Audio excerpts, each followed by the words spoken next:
It started as a routine traffic stop on a quiet afternoon, but what unfolded next was anything but ordinary. A confident female officer approached a driver expecting compliance and cooperation. Instead, she found herself in an unexpected exchange with someone who knew their rights inside and out.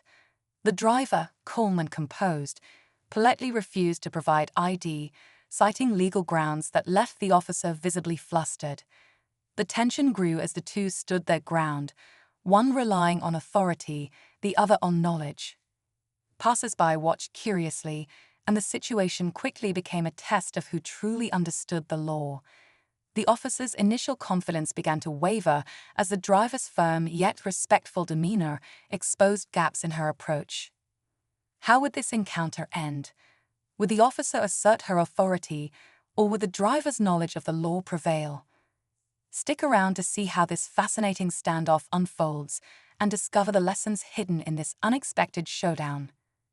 As the officer stood by the driver's window, her demeanor shifted slightly. She repeated her request for identification, her voice firm but with a hint of uncertainty. The driver, maintaining a calm and respectful tone, explained their rights under the law, referencing specific statutes that seemed to catch the officer off guard. The driver wasn't being rude or confrontational. They simply knew their rights and refused to back down.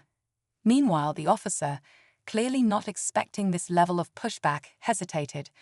It was a moment where authority met knowledge, and the balance of power was anything but clear. The conversation drew subtle attention from a few onlookers nearby. Some whispered among themselves, intrigued by the unusual exchange. The officer, now visibly trying to maintain control of the situation, called for backup. Her tone carried a mix of frustration and determination, while the driver waited patiently, unwavering in their stance. What would happen when another officer arrived? Would the situation escalate, or would cooler heads prevail? The answer was still uncertain. Minutes felt like hours as the officer stood by the car, her radio crackling faintly in the background. The driver, unshaken, continued to sit calmly, hands visible, clearly aware of how to handle the situation. Backup was on its way, but the officer's frustration was evident. She shifted her stance, glancing at her notepad, perhaps hoping to find something she'd overlooked. The driver's calm demeanor only added to the tension. They explained, once again, that unless there was reasonable suspicion of a crime, they were not required to provide identification. The words were measured, but the confidence behind them was undeniable. The officer seemed torn between standing her ground and questioning whether she had overstepped. Meanwhile, a second patrol car pulled up, and a senior officer stepped out. This new figure surveyed the scene with a calm but authoritative presence. As the two officers exchanged a brief conversation, the driver watched closely, their expression unreadable. Would this new arrival diffuse the situation, or make it even more complicated? The answer hung in the air. The senior officer approached the driver's window, his expression calm but serious. He introduced himself and asked the driver to explain their perspective. The driver, maintaining the same composed tone, repeated their reasoning, citing the lack of reasonable suspicion and their right to refuse providing ID. The senior officer listened carefully, nodding occasionally, while the first officer stood nearby, arms crossed and clearly unsettled. The tension in the air was palpable. Onlookers had gathered at a safe distance, whispering and exchanging glances as they tried to piece together what was happening. The senior officer glanced at the first officer, silently weighing the situation. His calm presence seemed to shift the dynamic, but the driver's firm stance didn't waver. As the senior officer asked a few more questions, the first officer interjected, her voice slightly raised, insisting that the driver comply. The shift in tone caught everyone's attention, and the atmosphere became charged with anticipation. Would the senior officer back her up, or would he side with the driver's interpretation of the law? The moment of truth was drawing near. The senior officer held up a hand, signaling the first officer to pause. His calm yet authoritative demeanor suggested he was carefully considering the situation. He turned back to the driver, his voice steady as he asked one final question. "Are you recording this interaction?" The driver nodded, confirming that everything had been documented from the moment the first officer approached. That small revelation sent a ripple through the tension. The first officer's expression shifted, her frustration momentarily replaced by unease. The presence of a recording added an unexpected layer to the encounter, raising the stakes for everyone involved. The senior officer's gaze flickered briefly to his colleague before returning to the driver.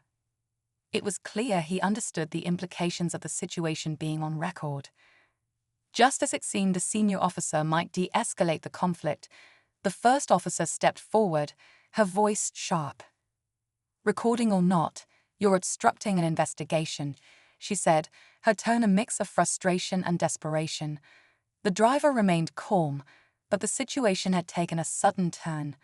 All eyes were on the senior officer now. His next move would determine everything. The senior officer raised a hand again, this time with more authority, signaling the first officer to step back. "That's enough," he said firmly, his voice cutting through the tension. Turning to the driver, he spoke calmly but decisively. "You're correct about your rights, and based on what I've heard, there's no lawful reason to detain you further." The driver's calm expression didn't change, but there was a noticeable shift in the air, a quiet acknowledgement that their knowledge had prevailed. The first officer, visibly frustrated, started to argue, but the senior officer interrupted. "We have to uphold the law, not push beyond it. Let this be a learning moment." His tone was firm, but carried a hint of empathy, clearly meant to diffuse the situation. As the driver prepared to leave, the senior officer added, "For the record, I appreciate how you handled this. You stayed respectful, and that matters." The driver nodded, offering a polite thank you before driving away. Just as the tension seemed to dissolve, the senior officer turned to the first officer. "Let's have a conversation back at the station," he said, his tone suggesting there was more to address. The twist wasn't for the driver, it was for the officer who had let frustration cloud her judgment. As the driver disappeared down the road, the senior officer and the first officer stood in silence for a moment. The tension had eased, but the air was still heavy with unspoken lessons. The senior officer finally broke the silence.